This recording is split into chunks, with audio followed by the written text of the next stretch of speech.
Subject ज्ञान YouTube channel आपका हार्दिक स्वागत करता है। सब्जेक्ट ज्ञान यूट्यूब चैनल को लाइक, शेयर, कमेंट कीजिए और सब्सक्राइब करके बेल आइकन को दबाइए।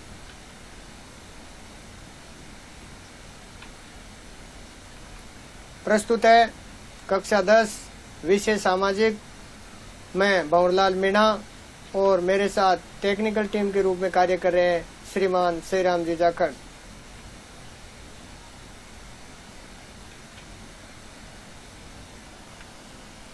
अध्याय 8 जल संसाधन।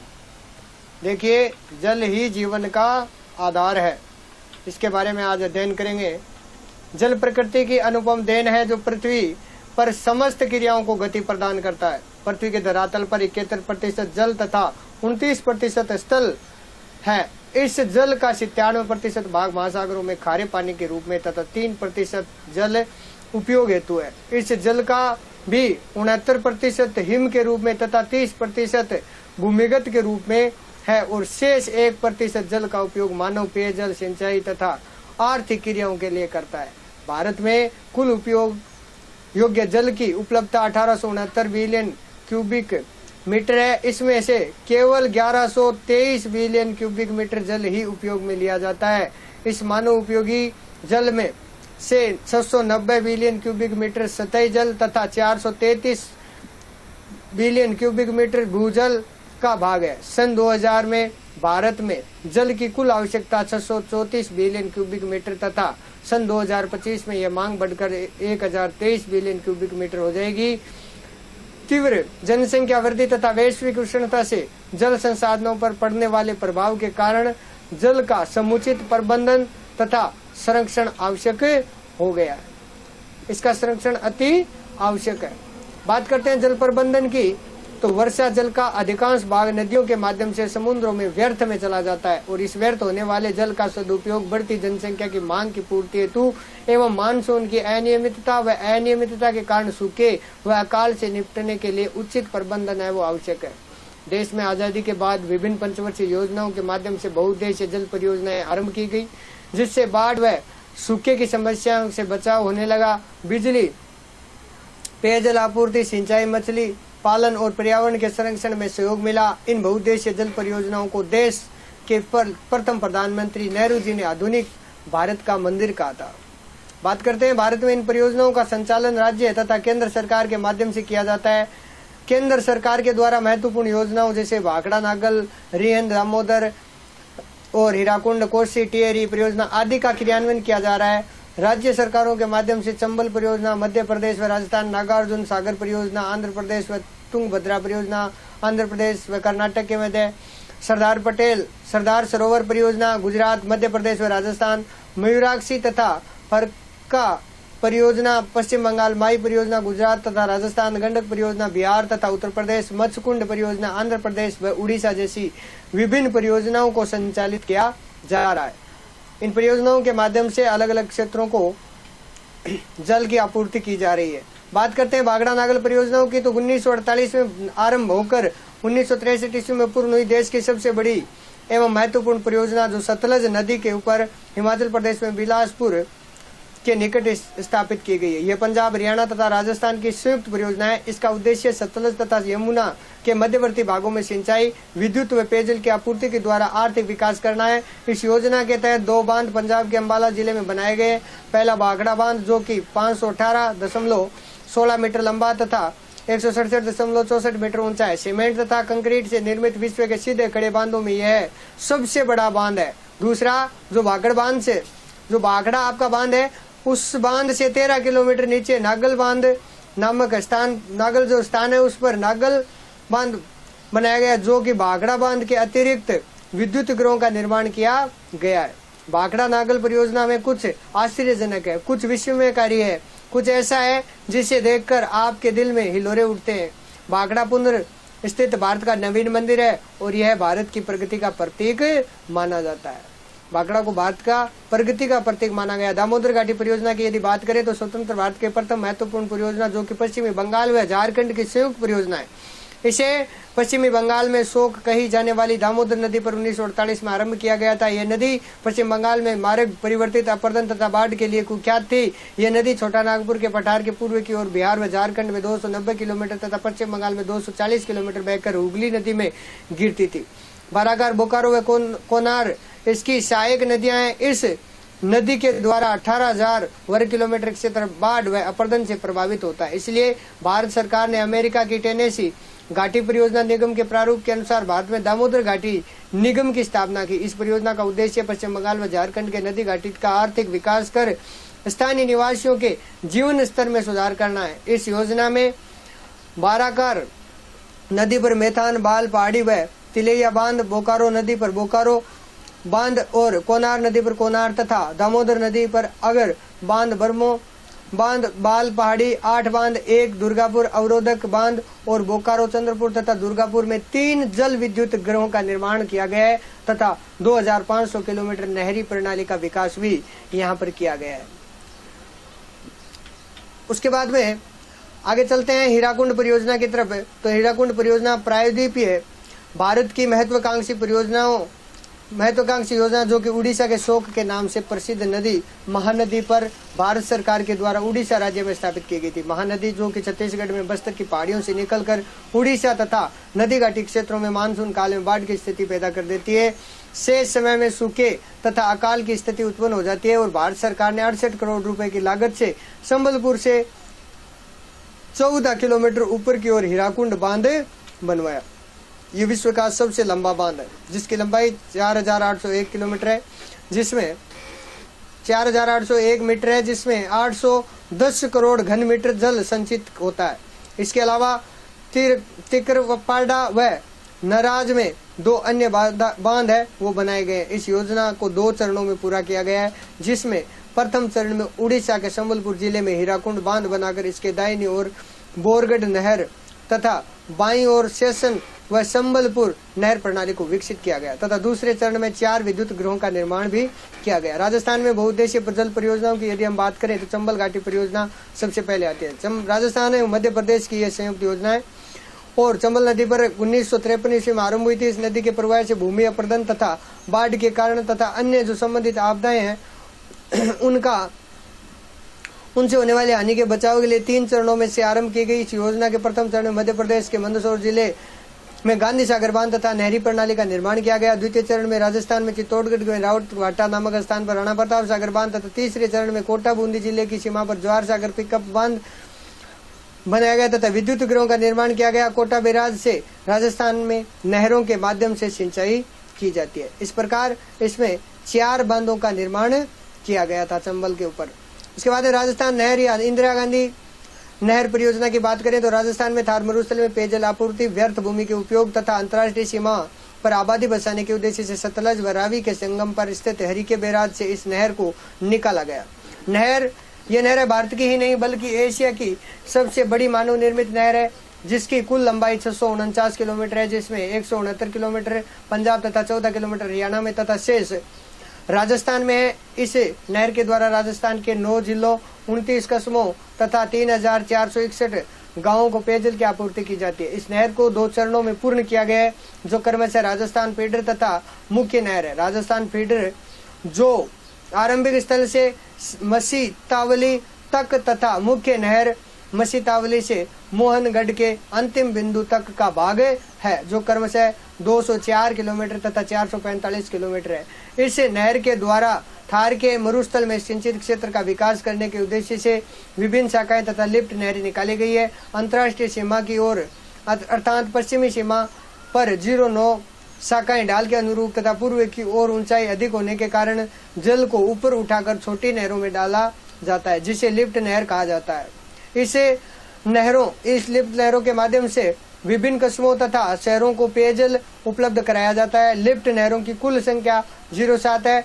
इस नहर के माध्यम से 17.41 करोड़ हेक्टेयर भूमि को सिंचित किया जाएगा।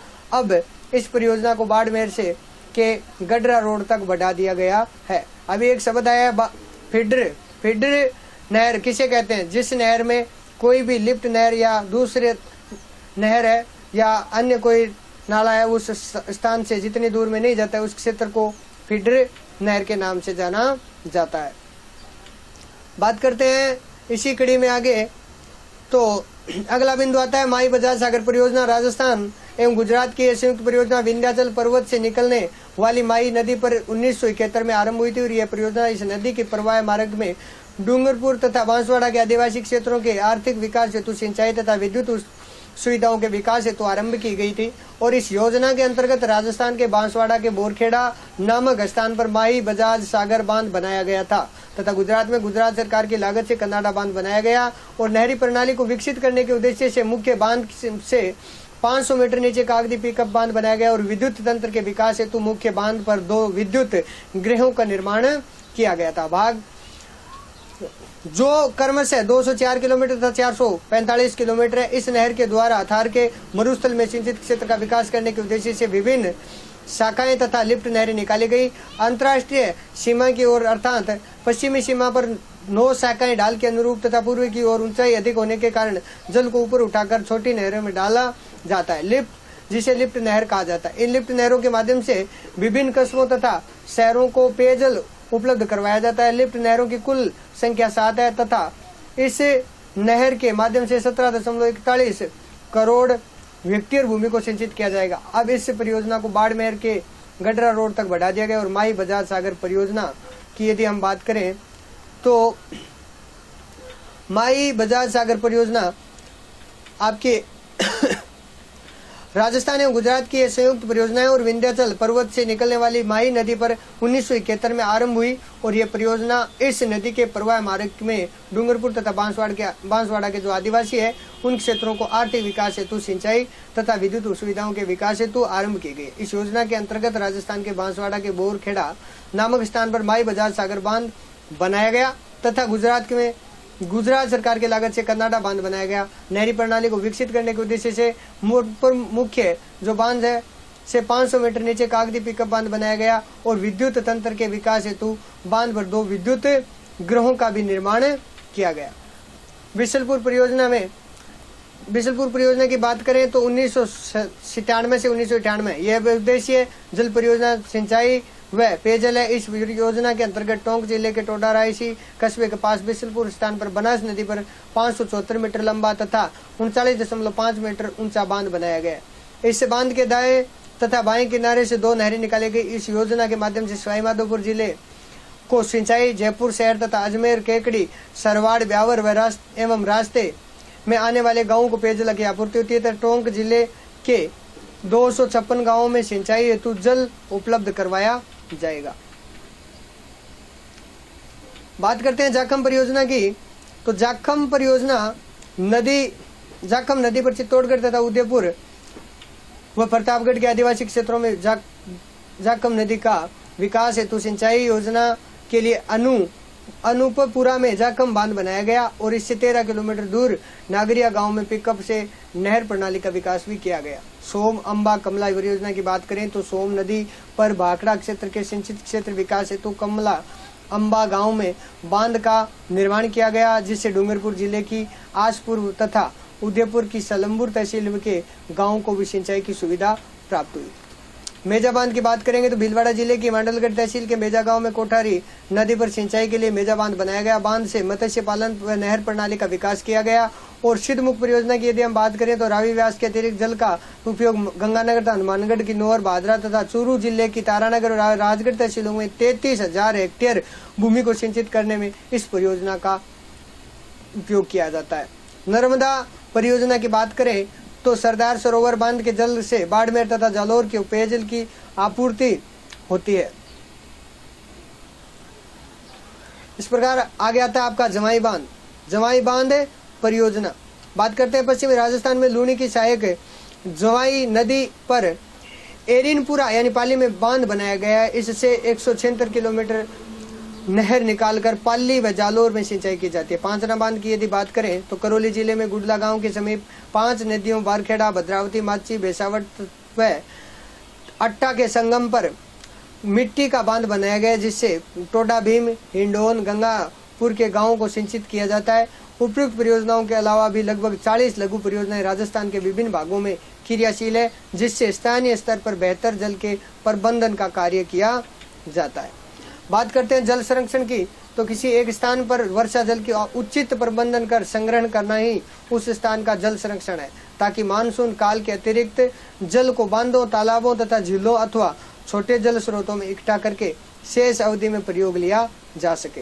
भारतीय संस्कृति में जल को अमृत के समान माना है, जिसके प्रति संवेदनशील के कारण देश के शासकों, सेठ, साहूकारों तथा स्थानीय नागरिकों ने गांवों तथा नगरों में कुएं, बावड़ी, तालाब तथा झीलों का निर्माण कराया। प्राचीन भारत में जल संरक्षण के प्रति सद्भावना थी और इसी कारण भारत में सिंधु सभ्यता की खुदाई से कुंड, कूप तथा नहरों के साक्ष्य भी मिले। राजस्थान में जल संरक्षण के प्रति संवेदनशील परंपरागत रही है, क्योंकि वर्षा की कमी तथा सूखे की आशंका यहाँ हमेशा से बनी रही है और इसी कारण स्थानीय राजाओं तथा साहूकारों द्वारा बावड़ी, झालरा, नाड़ी, कुएं तथा जोहड़ों का निर्माण करवाया गया था। साथ ही छोटे व बड़े बांध, खड़ीन तथा एनीकट पेयजल के साथ साथ अन्य कुओं, बावड़ियों, झीलों आदि का भी निर्माण करवाया गया। बात करते हैं इसी क्रम में आगे राजस्थान में परंपरागत जल संरक्षण के रूप में, तो बावड़ी चतुष्कोणीय, गोल व वर्तुल आकार में निर्मित जल स्रोत, जिनके प्रवेश मार्ग से मध्य मार्ग तक ईंटों तथा कलात्मक पत्थरों का प्रयोग किया जाता है। इसके आगे आंगननुमा भाग होता है। इन भागों तक पहुंचने के लिए सीढ़ियां बनी हुई थी और इन सीढ़ियों पर कलात्मक मेहराब व स्तंभों व झरोके होते हैं। इन झरोकों में स्थानीय जल देवता की मूर्तियां होती है। राजस्थान में बावड़ियों का निर्माण व उपयोग व्यक्तिगत अथवा सामाजिक होता है। बावड़ियों राज्य के सभी जिलों में मिलती है। बूंदी शहर को बावड़ियों की अधिकता के कारण सदैव जाना जाता है और इसी कारण बावड़ियों की अधिकता के कारण इसे सिटी ऑफ स्टेप वेल्स भी कहा जाता है। बात करते हैं तालाबों की, तो तालाब में वर्षा जल को एकत्रित किया जाता है, जो पशुधन तथा मानव के पेयजल का स्रोत होता है। अधिकांश तालाबों का निर्माण ढाल भाग के समीप किया जाता है। बात करते हैं इसी कड़ी के अंतर्गत आगे कि प्रमुख जो तालाबों की बात करें तो तत्कालीन समय में जल स्रोत रहे थे और पाली में हेमाबाज तालाब, सरेरी तथा मेजा तालाब भीलवाड़ा में, बानिकिया तथा सेनापानी तालाब है वो चित्तौड़ जिले में, गढ़सीसर व गजरूप सागर जैसलमेर जिले में प्रसिद्ध रहे हैं। उसके बाद में इसी कड़ी के अंदर बात करें झीलों की, तो झीलें राज्य में बहते हुए जल का संरक्षण करने में सर्वाधिक प्रचलित स्रोत रही है। इन झीलों का निर्माण स्थानीय शासकों, साहूकारों, यहाँ पर नाम आएगा बंजारों के द्वारा होना चाहिए, साहूकारों एवं बंजारों के द्वारा किया गया है तथा ये पेयजल के साथ साथ सिंचाई के साधन के रूप में भी प्रचलित रही है। इन झीलों से नहरें निकालकर समीप के भागों में सिंचाई कार्य किया जाता है। ये झीलें जहाँ स्थानीय आर्थिक तथा सामाजिक विकास में सहायक रही है। बात करते हैं इसी कड़ी के अंतर्गत है कि नाडी क्या होती है। नाडी की बात करें तो सामान्यतः तालाब का छोटा रूप होता है जो प्राय पश्चिमी राजस्थान में अधिकांशतः पाई जाती है। नाडी में रेतीली मैदानी भाग में वर्षा जल को एकत्रित किया जाता है और सामान्य रूप से 4 से 5 मीटर गहरी होती है। इसमें छोटा आकार तथा कम गहराई तथा वर्षा जल के साथ साथ आने वाली मिट्टी के कारण वर्षा जल अल्पकाल के लिए इकट्ठा होता है। बात करते हैं इसी कड़ी के अंतर्गत आगे, तो आपका आता है टांका। देखिए टांके के अंदर यदि बात करें तो पश्चिमी राजस्थान में परंपरागत जल संग्रहण तथा जल संरक्षण स्रोत, जो कि प्रत्येक घर तथा खेत में भूमि में 5 से 6 मीटर गहरा गड्ढा खोदकर बनाया जाता है, जिसके ऊपरी भाग को पत्थर अथवा स्थानीय उपलब्ध संसाधनों से ढक दिया जाता है। बात आती जोड़ों की, तो शेखावाटी क्षेत्र तथा हरियाणा में वर्षा जल संग्रहण का साधन है। इसका सामान्य रूप सामान्यतः टांके के समान ही है, परंतु इसका ऊपरी भाग टांके से बड़ा तथा गोलाकार और खुला होता है, जिसमें बहते हुए वर्षा जल को इसके आगोर के माध्यम से इकट्ठा किया जाता है। ये जोहड़ पशुओं तथा मानव के लिए पेयजल का उत्तम स्रोत होता है। बेरी या छोटी कुई की बात करें तो ये पश्चिमी राजस्थान में तालाब तथा खड़ीन में आगोर भूमि में 5 से 6 मीटर गहरा गड्ढा खोदकर बनाई गई जाती है। इसका व्यास 2 से 3 फीट होता है तथा इसकी दीवारों को पत्थरों से बांधा जाता है, जिसमें भूमिगत जल री से आता है। बात करते हैं इसी कड़ी के अंतर्गत आगे, तो आपका अगला बिंदु आता है खड़ीन।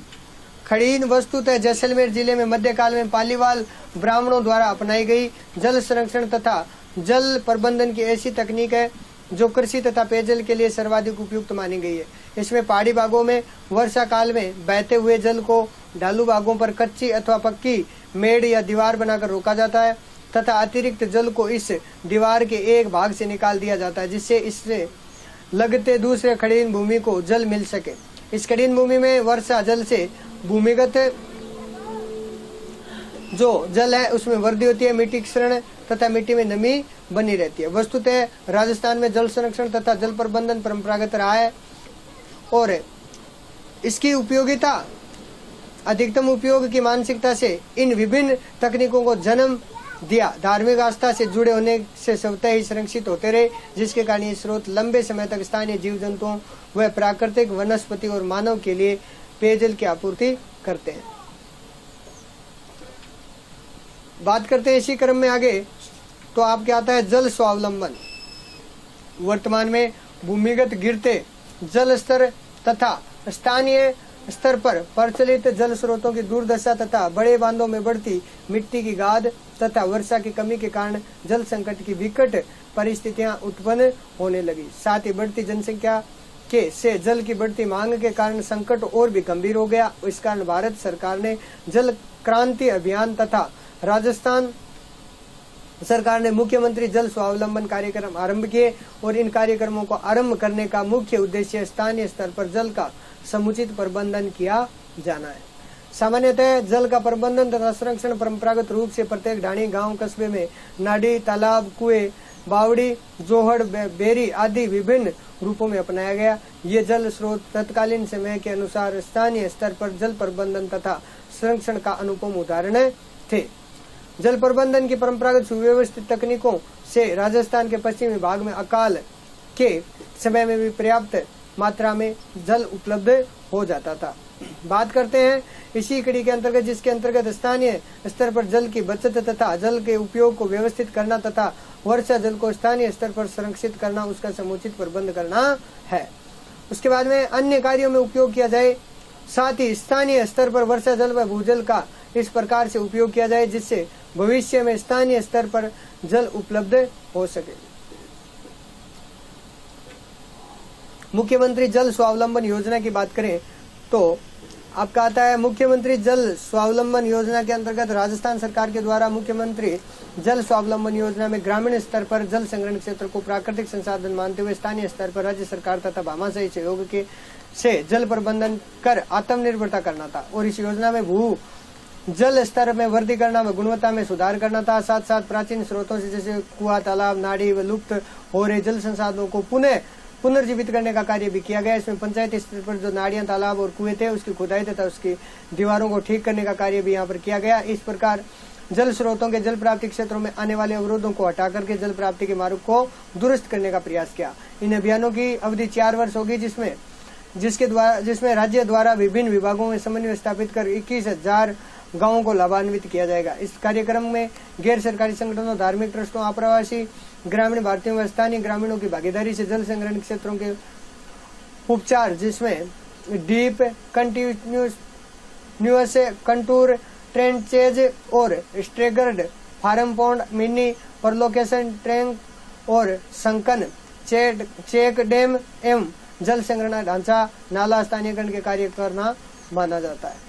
बात करते हैं इसी के जल भरण कार्य एवं फसल व उदायनी में उन्नत तकनीकों को बढ़ावा देना है। साथ ही ग्रामीणों में इन जल स्रोतों के संरक्षण के प्रति जागरूकता बनाए रखने के उद्देश्य से इनके महत्ता का प्रचार प्रसार विभिन्न नुक्कड़ नाटकों तथा मेलों व रैलियों के माध्यम से किया जाएगा।